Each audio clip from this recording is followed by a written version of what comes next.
nommer ces projets PIS, comme la paix. Merci pour cet honneur.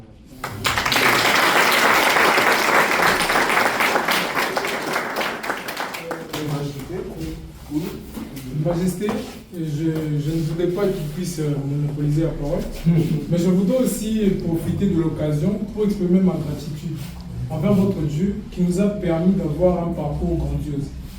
Malgré notre jeune âge, nous avons convaincu des grands qui ont 2 à 3 fois notre âge. Et c'est là où nous avons compris la force de votre parole et de votre vision. Comme il vient de le dire, nous cherchons un projet qui sera à la hauteur de la fondation, en dehors de qui ça bien sûr, mais aussi un projet qui réunirait des milliers d'élèves dans les 4 coins de la RDC. Et nous avons appelé ce projet PIS, comme vous le voyez. PIS qui veut dire paix, comme vous le savez. Mais nous leur avons donné toute une autre signification pour montrer la voie par laquelle la jeunesse va et doit passer avec vous. Dans le mot PIS, nous avons pris P comme programme, E comme éducatif, A comme associatif, C comme pour des compétences et E comme éthique. Donc, c'est un programme qui réunit des milliers d'élèves dans les 4 coins de la RDC pour donner place à la nouvelle paix et construire ainsi un Congo mieux qu'avant. Mais qui est le grand éducateur? N'est-ce pas vous?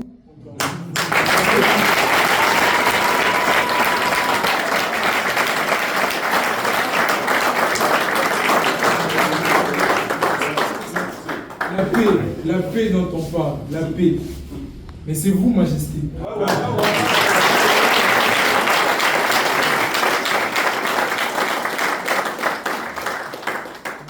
Et justement, vous êtes venus pour ça.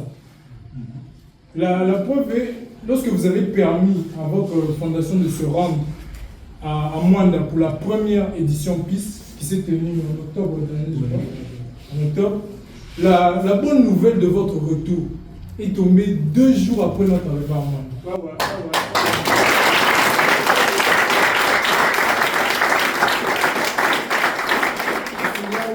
Encore une fois, nous avons compris que vous êtes la paix. Que ce projet PIS a été lancé pour vous et à cause de vous. Que votre retour ici marque le départ d'une nouvelle et vraie paix. Que DJ Mukulu la vraie.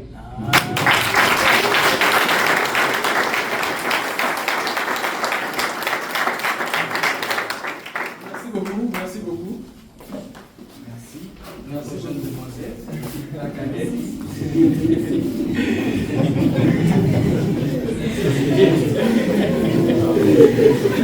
Merci beaucoup. Ça, c'est la fondation MOOC avec une bonne monnaie toujours entendue. Alors, président, merci de nous parler des projets. Moi-même, j'étais en monde avec vous pour les projets PIS. Oui. On sait comment c'est. On a souffert pour ça, mais on a réussi. Oui. Mais, président, vous avez répondu à une question que je ne vous ai pas posée. Mais je vais vous poser des questions. Premièrement, vous avez déjà répondu, j'ai compris. Mais, est-ce que vous pouvez savoir si la fondation MOOC a fait au moins combien de vies en RDC? Ok, ça c'est une bonne statistique. La fondation MOOC jusqu'à présent a fait 12 villes. 12 villes? 12 villes C'est en énorme. RDC. Oui, c'est énorme. Ça mérite des applaudissements.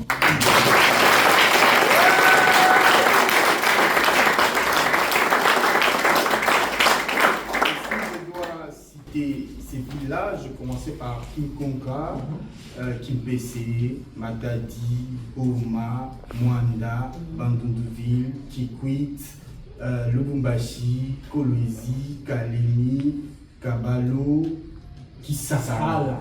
Voilà.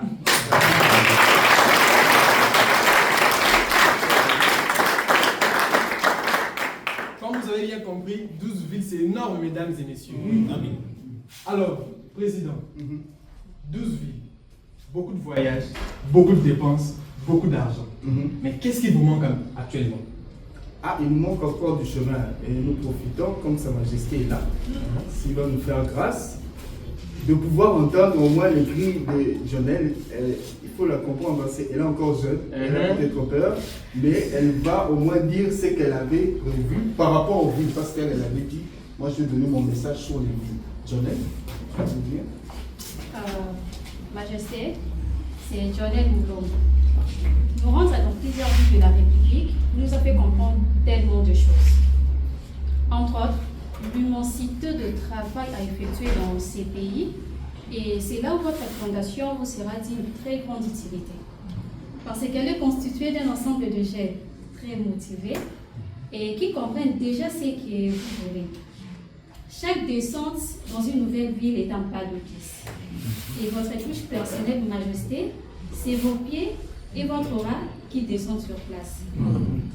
Ainsi, nous avons fait toutes ces villes, premièrement, pour connaître les différents problèmes du pays et savoir où on peut intervenir. Et deuxièmement, c'est rapporter cette bénédiction qui nous accompagne dans chaque ville et chaque territoire. Ainsi, Majesté, nous avons 4 objectifs non encore atteints jusqu'à ce jour, qui sont très importants. L'Équateur, la province orientale, les Kasaï et les Kivu. Mais en premier lieu, Majesté, votre fondation veut fouler ses pieds dans la province de l'Équateur. Vous allez sûrement vous poser des questions, pourquoi avoir choisi seulement l'Équateur? Ben, c'est tout simplement parce que notre célèbre président, Mobutu Sese Seko, et faire une activité dans ces rayons permettra d'établir une connexion entre vous et lui. Merci, Majesté.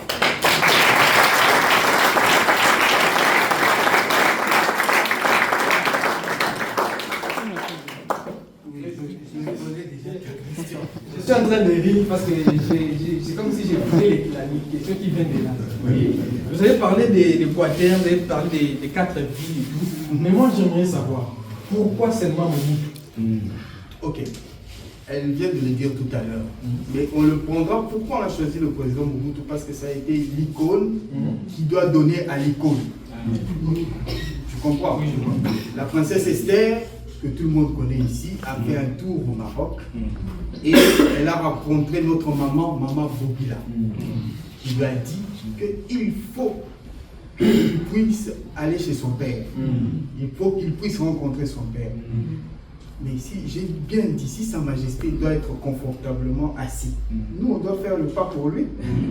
Donc, on voudrait arriver là-bas pour établir ce contact avec le président Mobutu.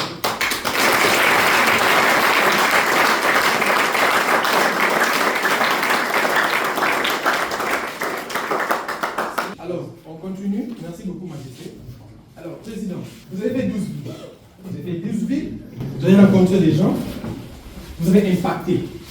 Mais moi, ce que j'aimerais savoir, est-ce que la Fondation MOOC a quelqu'un qui peut témoigner de la grandeur de la Fondation MOOC? Oui. Est-ce que vous avez quelqu'un? D'abord, il faut dire que l'impact a été très positif. Pourquoi je dis très positif? Parce que, vous savez, Majesté, la parole que vous nous avez donnée nous donne une autre force. Donc, c'est-à-dire que quand on met en place une activité, elle a une autre résonance ailleurs. Alors, c'est pourquoi les gens, quand on va ailleurs, quitter une ville tout simplement en RDC pour aller dans une autre ville, pour faire quelque chose pour le bien de la population, c'est étonnant. Ils sont étonnés. La question qui se pose tous, c'est qui est derrière vous? Parce que vous êtes trop jeune, vous ne pouvez pas penser à des choses comme ça. Qui vous pousse à pouvoir faire comme ça? Non, laissez tomber, parce qu'on ne pouvait pas dire là-bas. Alors, chaque fois on disait, bon, c'est le changement. On peut apporter le changement. Oui, c'est le changement, et vous êtes le changement. Le changement, parfois, il ne parle pas. Il est silencieux, mais il change, il bouge. Alors c'est comme ça qu'on est parti de ville en ville. Et dans ce ville, on a rencontré Hakim, qui est de Mwanda, un frère de Mwanda, qui va donner son expérience propre. Oui. Merci beaucoup pour la parole. Oui. Majesté, c'est Hakim Mwanda de Mwanda. Sincèrement, je suis très content et je tiens à vous remercier pour nous avoir fait grâce et avoir mis la vie de Mwanda en honneur et en lumière. Nous avons célébré avec la Fondation MOOC les 100 ans de l'une des plus fortes prophéties de Kimwa.